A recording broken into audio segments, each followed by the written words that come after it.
Mari kita lihat apa saja yang ada di dalam tanin. Check it out. Sebelum kita membahas lebih lanjut, ada beberapa jenis tanin, contohnya itu apa saja, kita akan melakukan screening dulu nih. Tanin itu apa sih gitu ya. Pada pendahuluan ini ternyata tanin itu merupakan senyawa yang memiliki sifat astringen. Tanin itu tersusun dari beberapa polifenol. Jadi polifenol yang menyusun jadi satu itu disebut dengan tanin. Nah, sifat polifenol ini yang ada di dalam tanaman, dia berasa sepat ya. Mungkin ada yang pernah coba daun jambu biji. Nah, itu dia. Kan dia banyak sekali polifenol dan tanin ya.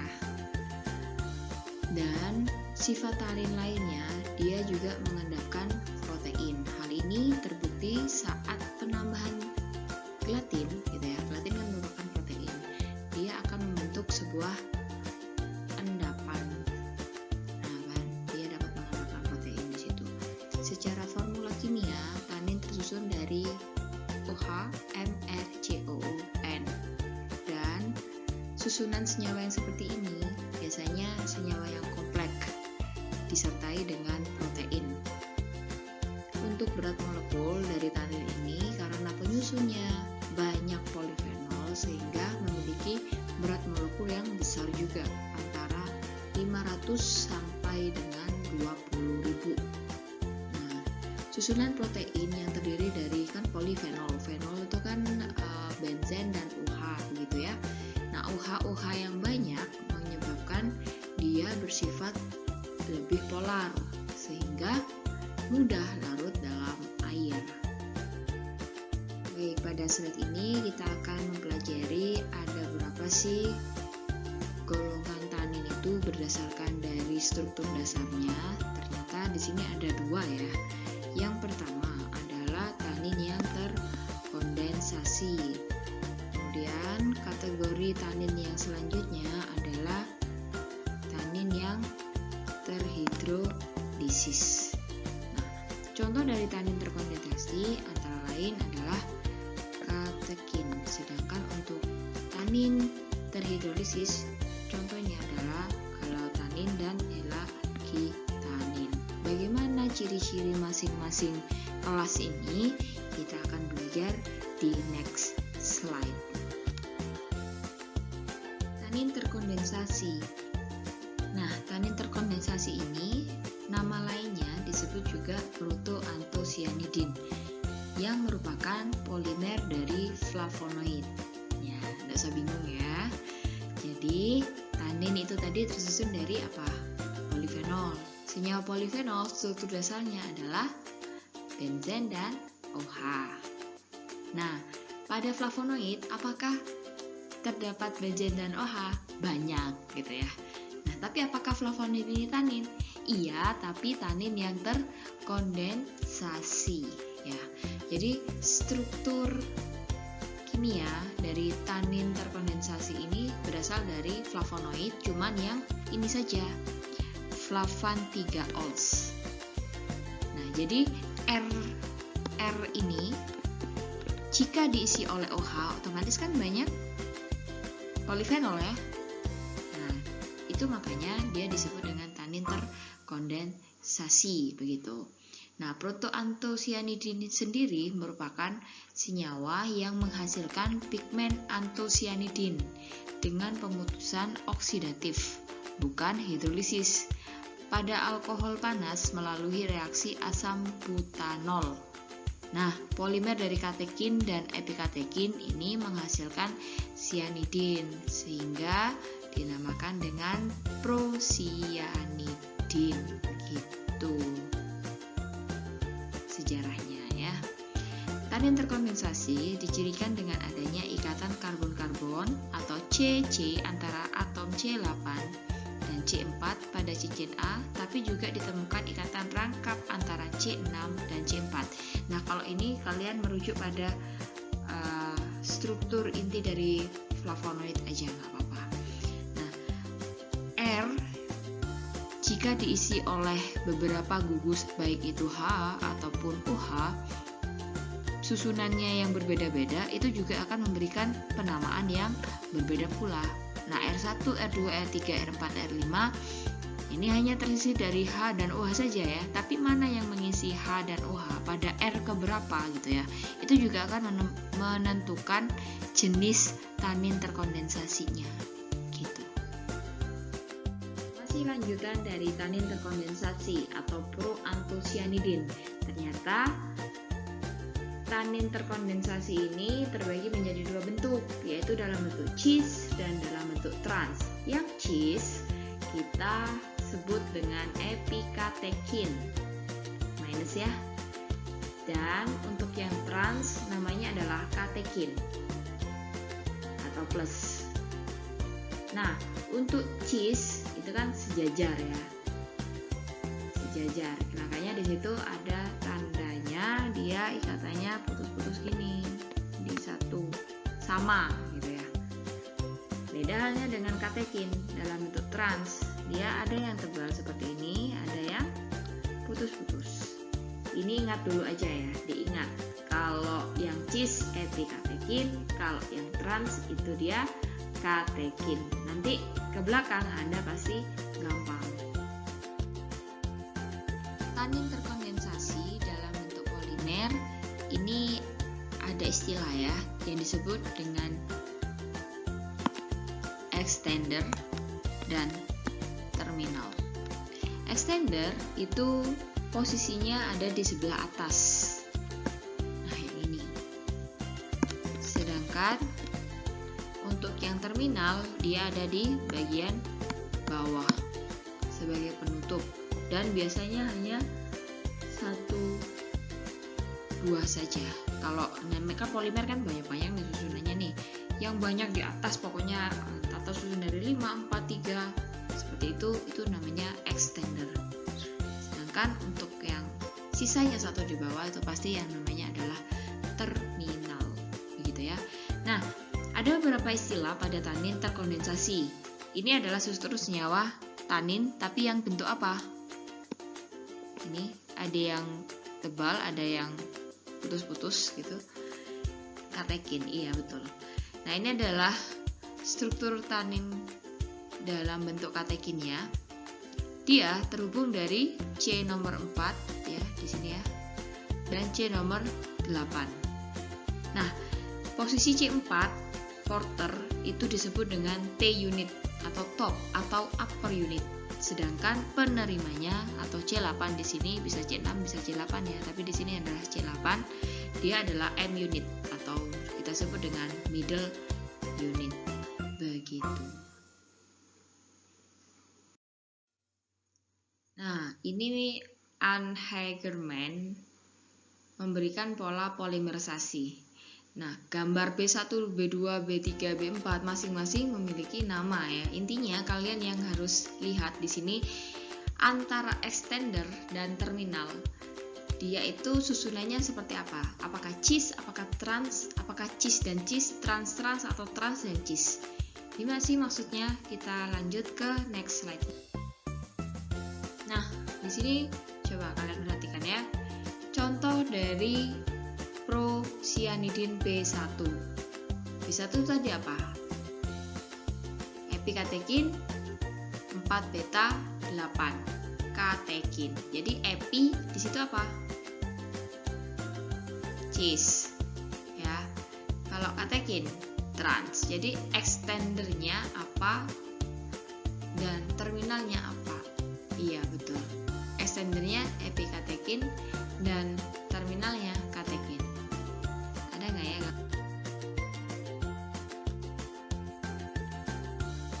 Di slide ini gambarnya ternyata ya. Nah, tadi B1 itu contohnya adalah epikatekin. Katekin. Nah, di sini epikatekin itu kan cis. Terbukti dari ini cis kan. Sedangkan untuk terminalnya yang bagian bawah dia apa? Trans. Sehingga sehingga namanya adalah katekin. Begitu ya. Nah, di situ juga ada keterangan beta dan alfa. Mana sih struktur beta dan alfa? Ditunjukkan dari apa? Nah, dari ikatan middle unitnya. Middle unitnya di sini untuk B dia kan tebal. Tebal ini menunjukkan dia adalah 4 kan ya, dari 4 ke 8 kan. Kalau tebal seperti itu beta. Sedangkan jika putus-putus di sini ganti pro cyanidin itu alfa. Begitu. Di sini mungkin kalian lebih jelas ya sebagai latihan untuk pemberian nama dari senyawa ini. Ya, dari trimer C1 epikatekin. Nah, epikatekin kenapa? Karena dia cis. Yang mana yang cis? Ini kan yang extender ya. Kalian lihat di sini tuh. Dua-duanya cis. Kemudian untuk middle-nya dia beta. Gitu kan? Terus yang kedua gimana? Atau terminalnya? Terminalnya dia juga cis gitu. Gampang kan? Gampang. Ini apa nih kalau yang ini? Nah, ini coba kalian jawab sendiri ya. Kalau nggak tahu tanya saya nanti. Nah, ini adalah contoh lain dari tanin terkondensasi. Ingat ya, untuk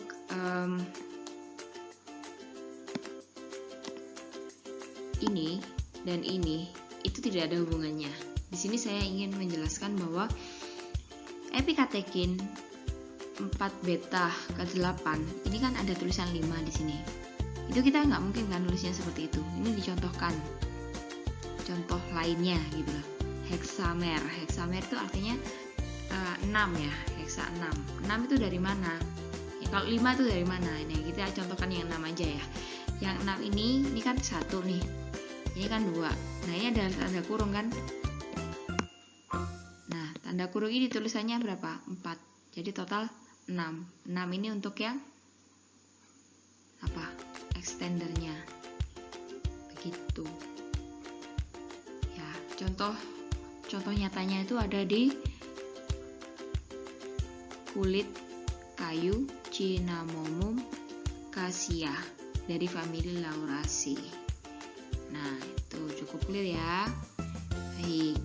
Kemudian selanjutnya yang di sebelahnya ini adalah contoh dari tanin yang bentuknya dimer. Dimer itu apa? Dimer itu kayak cermin gitu loh, Dek. Jadi antara ini dan ini dan ini itu sama semua strukturnya. UH-nya, letak H-nya gitu ya. Itu sama semua. Itu namanya dimer, kayak cermin gitu. Sama. Nah, ini biasanya juga bisa ditemukan pada kulit pohon Candelia candle. Cantik ya namanya. Atau dari famili Rhizoporaceae. Biasanya sebagai penyama kulit. Susunannya ini ya. Begitu. Secara empiris, tanin ini dapat memiliki bioaktivitas antara lain anti kanker, anti mutagenik, dan antioksidan. Kemudian ada antimikroba, anti diare, obat sariawan maupun obat anti diabetik. Tapi ini masih secara empiris.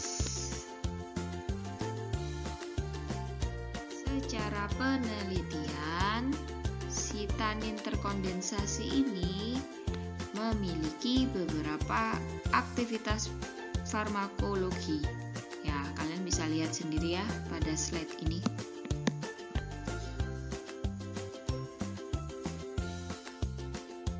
Tanin terhidrolisis ya. Tadi kita udah belajar tanin terkondensasi. Tanin terkondensasi ciri khas struktur kimianya dia dari flavan 3-ols. Nah, sedangkan untuk tanin dia itu merupakan turunan dari asam galat. atau 3,4 terhidroksi asam benzoat. Asam galat ini merupakan hasil esterifikasi menjadi tiol dan galoil yang selanjutnya diesterifikasi atau secara oksidatif berikatan menghasilkan tanin terhidrolisis yang lebih kompleks. Tanin terhidrolisis terbagi menjadi dua, yaitu galutanin dan elagitanin. Galutanin itu sendiri merupakan polimers yang terbentuk saat asam galat yang merupakan sebuah monomer polifenol terjadi esterifikasi dan berikatan dengan gugus hidroksi pada glukosa. Gitu ya. Glukosa ini merupakan polyol karbohidrat, ya, sama aja. Nah, ini cirinya seperti itu. Pada galutanin ini juga, ini ya contohnya galutanin itu ya. Di galutanin juga terdapat dipeptide bond yang menjadi ciri khasnya dia. Selain itu ada ini ya, ada glukosa juga, tapi tidak semuanya. Sedangkan untuk elagitanin itu merupakan polifenol atau sejenis polifenol yang terbentuk terutama dari ikatan oksidatif gugus-gugus galoil dalam 1, 2, 3, 4, 6 pentagaloil glukosa. Nah, elagitanin ini berbeda dengan galutanin tadi. Kalau galoil mereka itu dihubungkan dengan ikatan C dan C ya. Dengan ikatan C dan C di sini misalkan. Ini ya. Ikatan ini kan ikatan C dan C. Mana lagi ya contohnya ya? Elagitanin. Nah, ini pokoknya dia antar senyawanya itu ini bukan ya. Tersusun atas C dan C jadi satu. Jadi elagic acid asam elagitanin lah ya contohnya. Begitu. Nah, ini contoh mudahnya ya. Untuk galutanin dia ada ikatan ada glukos gitu. Nah, tergantung sekarang dia ikatnya di nomor berapa nih. Ini dinamainnya 1, 2, 3, 4 tetragaloil alfa D glukose. Ini adalah contoh galutanin yang lain ya. Sama ya. Kalau nggak ada glukosa pasti dia ada ikatan peptide. Ini ada di Acerginella, Hamamelis virginiana. Ya. Nama senyawanya ada hamamelitanin atau aseritanin gitu. Kalau dipanjangkan 26-DO galoil 1,5 anhidrodeglusitol. Nah, lain-lain gitu ya. Singkatnya aseritanin. Ini juga masih contoh galutanin. Nah, ini elagitanin. Yakin elagitanin. Yang mana yang elagitanin? Yang ini ya. Ini kan bukan ya. Jangan bingung. Kelompok elagitanin terdiri dari dua asam galat yang terhubung atom C dengan atom C-nya. Sedangkan dengan glukosa dihubungkan dengan ester gitu ya. Masih ada U di sini. Kan kalau yang itu kan langsung ya U, C dan ini kan. Beda ya. Korilagin dan geraniin ini merupakan contoh elagitanin. Ya, seperti yang saya sampaikan tadi ya. Korilagin dapat diproduksi akibat reaksi hidrolisis parsial pada saat ekstraksi geraniin dan sebulagic acid dalam air mendidih sehingga menghasilkan variasi dalam aktivitas biologi tanin seperti penghambatan mutagen dan mutagenesis. Gerain ini pertama kali diisolasi dari tumbuhan Geranium thunbergii. Nah, biasanya banyak digunakan untuk pengobatan ya tumbuhan ini di Jepang. Contoh elagitanin ini ya, jelas sekali meskipun di sini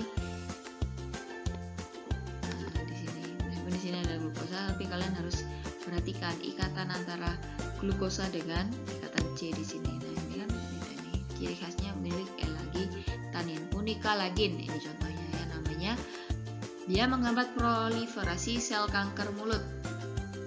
Memiliki daya antioksidan, memberikan efek apoptosis terhadap sel kanker kolon, dan ini sel kanker kolon itu ada beberapa jenis ya, HCT116, HT29. Ini menurut siram. Terdapat pada tanaman D5 Punica granatum, Munikalagin. Gampang kan? Contoh elagitanin lainnya Coriariin A. Terdapat pada petal bunga Rosa rugosa dan Filipendula ulmaria dari famili Rosaceae yang mempunyai aktivitas Selanjutnya kita akan mempelajari tentang sifat fisika kimia dari tanin. Nah, tadi ada dua kelas ya, kelas terkondensasi dan terhidrolisa. Untuk tanin terkondensasi dan terhidrolisa ini ada pun kesamaannya ya pada polaritasnya, coba kalian perhatikan. Nah, tadi di awal saat pendahuluan itu kan saya sudah sampaikan susunan dari tanin pasti terdapat OH dan fenol gitu ya, polifenol yang banyak sehingga dia polar semuanya. Untuk kelarutannya gimana? Kelarutannya tentu dia larut dalam air, tetapi untuk yang terhidrolisa dia sangat mudah larut dalam air panas ya. Sedangkan untuk yang terkondensasi selain dalam air ada larut pada basa encer, alkohol, gliserol, dan aseton. Mengendap dengan penambahan logam berat, alkaloid, glikosida, dan gelatin gitu ya. Itu untuk kelarutannya. Untuk kelarutan dari tanin terhidrolisa itu membentuk koloidal yang lebih baik daripada bentuk terlarutnya jika ditambahkan dengan air panas atau dengan air saja. Sama ya, masih basa encer, alkohol, gliserol, aseton. Mengendap dengan penambahan logam berat, alkaloid, glikosida, dan gelatin. Nah, tanin terhidrolisa larut dalam pelarut organik, tapi tidak larut dalam pelarut non-organik. Nah, ini yang menjadi pembeda antara tanin terhidrolisa dan terkondensasi. Pengaruh asam dan basa. Ini tidak pakai H ya, asam basa aja gitu. Pengaruh asam basa pada terkondensasi tidak terhidrolisis dalam suasana asam dan basa karena kondensasi ya, condented gitu. Sedangkan pada terhidrolisa dia dapat terhidrolisis dalam asam lemah maupun basa lemah yang menghasilkan karbohidrat dan asam fenol. Pada kondisi yang sama, proantosianidin tidak terhidrolisa. Tanin terhidrolisa juga terhidrolisa dengan air panas dan enzim seperti yang dijelaskan di atas ya untuk kelarutannya. Tanin juga dapat digunakan sebagai antitumor, misalkan pada EGCG. Nah, EGCG di mana? Contohnya ada di mana nih? Daun ya. Gugus galat yang terdekat pada atom C nomor 3 adanya EGCG, epigalokatekin galat pada teh hijau yang juga bisa berfungsi sebagai antitumor.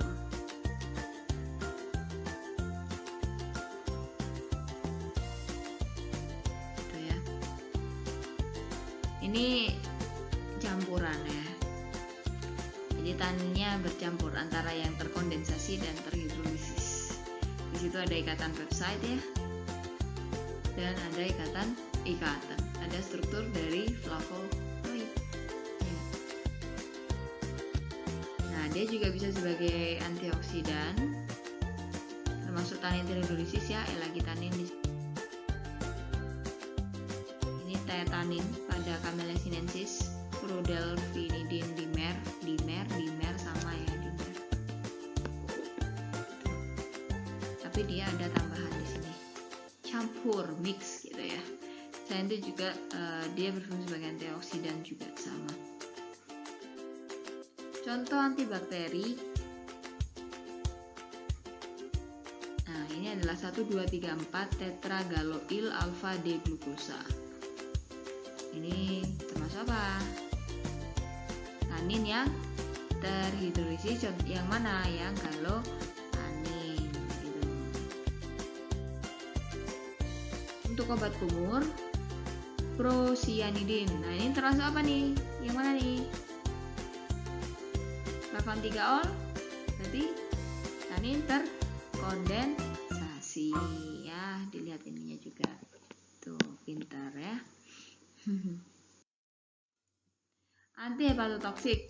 Nah, dari strukturnya dia gimana? Masuk ke tanin terhidrolisis. Yang mana? Yang elagitanin. Kenapa? C dan C ya. Nah,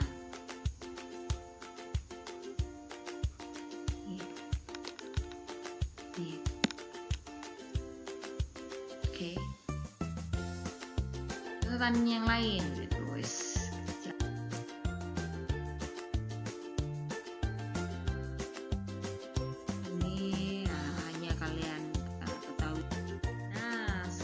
Kita masuk ke bagaimana cara mengisolasi tanin dari sebuah tanaman.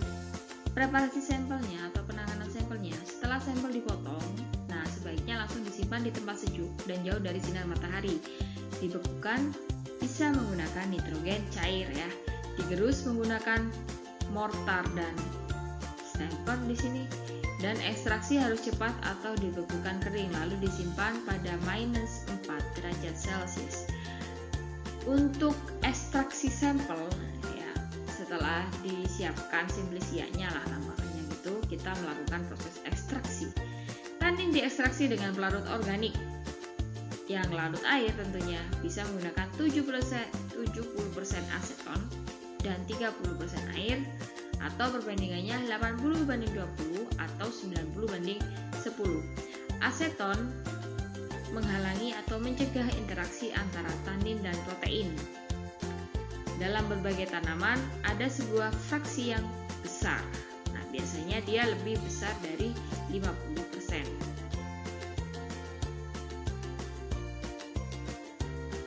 Dari tanin yang tidak dapat diekstrak, insoluble tanin. Nah, ini yang misalkan kalian melakukan pengujian tanin tapi tanpa proses preparasi. Nah, ini nih. Sebenarnya dia ada, tapi dia tidak dapat terekstrak dengan baik gitu. Fraksi yang tidak terekstraksi ini tidak bisa diabaikan karena masih memiliki nutrisi yang berguna. Jadi kita harus recek lagi ya untuk residunya. Tidak serta-merta dibuang. Untuk isolatnya atau pemurnian sampel itu bisa dilakukan dengan bahan yang diekstraksi menggunakan pelarut aseton 80% atau aseton 90%. Ini kan nanti akan bentuk ekstrak cair.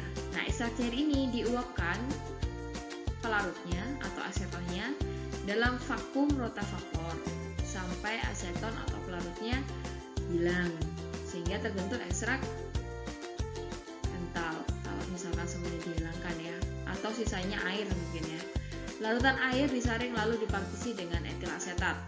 Kedua larutan dipekatkan, diperoleh ekstrak pekat dalam air dan dalam etil asetat.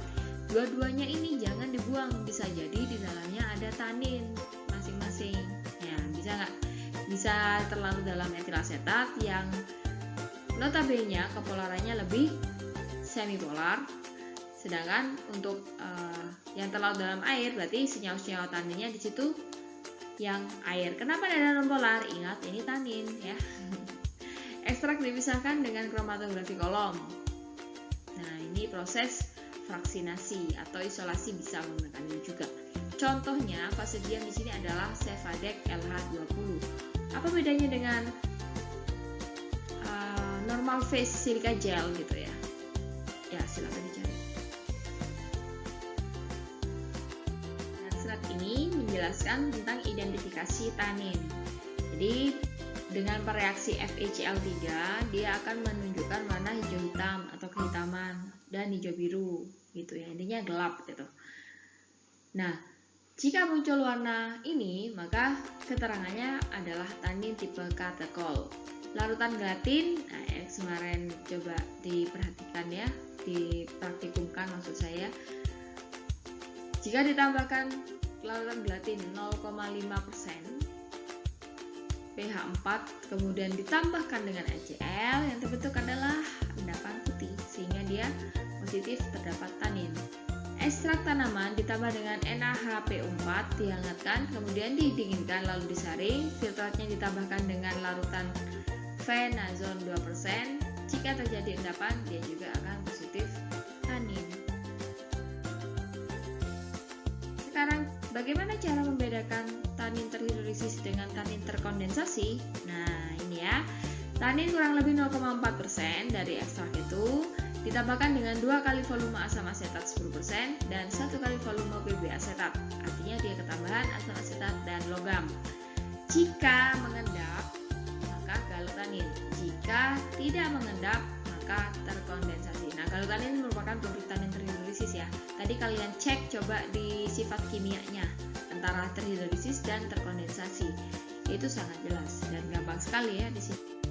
Identifikasi tanin terkondensasi. Nah, tanin ditambahkan dengan larutan vanilin 1% jika dia berwarna merah, maka dia bisa tanin terkondensasi ataupun monomer dari flavanol.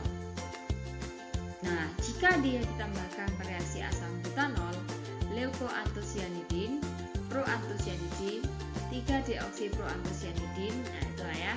Contohnya senyawa tanin ditambahkan dengan asam butanol, dia juga akan membentuk warna merah, yaitu antosianidin. Sedangkan yang ini menjelaskan tentang identifikasi tanin terhidrolisis untuk galutanin.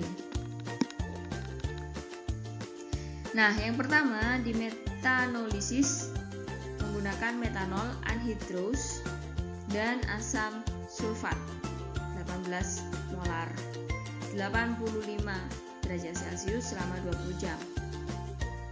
Jika ditambahkan jika bebas air, tidak terdapat air di situ, kemudian metil galat dan ditambahkan KiO3, maka dia akan membentuk warna merah. Sedangkan jika ada air, maka dia disebut asam galat. Ini menggunakan reaksi KiO3 ya. Sedangkan uji lainnya untuk mengecek ada tidaknya galutanin itu dengan bereaksi rhodanin. Hidrolisis dalam H2SO4 2N 100 derajat Celcius selama 26 jam dan dalam H2SO4 2N 100 derajat Celcius selama 26 jam. Sama ini ya, mohon maaf. Ya, dihidrolisis dalam H2SO4 lah intinya. Dia akan terbentuk asam galat bebas. Ini ditambah rhodanin. Jika ada reaksi, maka dia adalah galutanin. Sekarang bagaimana identifikasi L-hagitanin? Nah, L-hagitanin ini dihidrolisis dulu dengan H2SO4 sama ya 2N, cuma dia lebih singkat waktunya, yaitu 10 jam. Sehingga terbentuk asam elagat ya. Nah, asam elagat ini ditambahkan dengan NaNO2. Jika terbentuk warna merah karmin, maka dia terdapat elagitanin.